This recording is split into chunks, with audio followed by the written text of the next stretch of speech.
How I went from indie to trad in 8 months, part 2B. I queried like a crazy person, and I got several pull requests and ultimate rejections. And yeah, I think it led to my first writer breakdown. It was a hard pill to swallow, to believe wholeheartedly that you were going to become an author and have so much optimism and confidence in and put so much work into it and then just fall flat on your face. And that's what happened to me, and it sucked.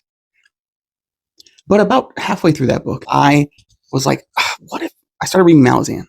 And yes, Malazan was my intro into fantasy, believe it or not. And it got me thinking, man, I'm a fucking nerd. Your boy's a nerd. And so what if I want to write that? What if I just own it? What if I stop being ashamed of that part of myself? Because I'm not ashamed. Shame isn't right. I wasn't ashamed. I just, what if I give up this like idea that I'm going to be this like intellectual writer? And I'm writing sci-fi, literary sci-fi about a sex robot, right? But in my head, I'm like, oh, this is upmarket. This is literary. This isn't commercial. And I was like, what if I just fucking go for it? What if I just do what feels right? I honor this part of myself that loves magic and sword fights and cool shit, And so I went for it. I started writing Hell's Gate. It was originally called Hunt.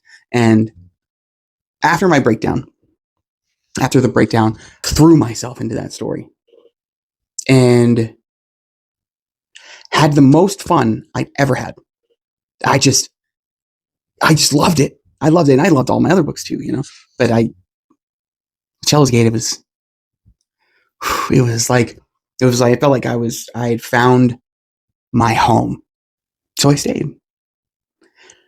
And then the rest, I'll get to all of that soon. It's interesting looking back.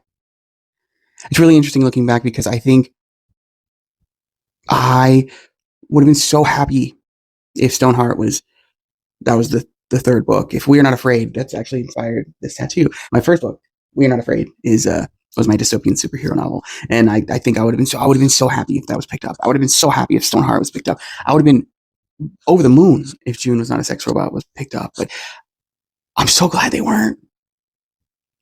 But those experiences taught me the kind of writer I wanted to be.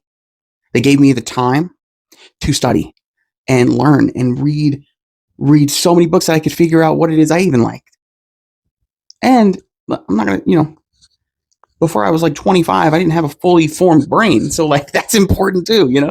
I learned, I've been doing this for so long, for 15 years. I've been working tirelessly to become an author, and now it's happened. But a lot more happened once I decided to go all in on Hell's Gate, and we'll get to that.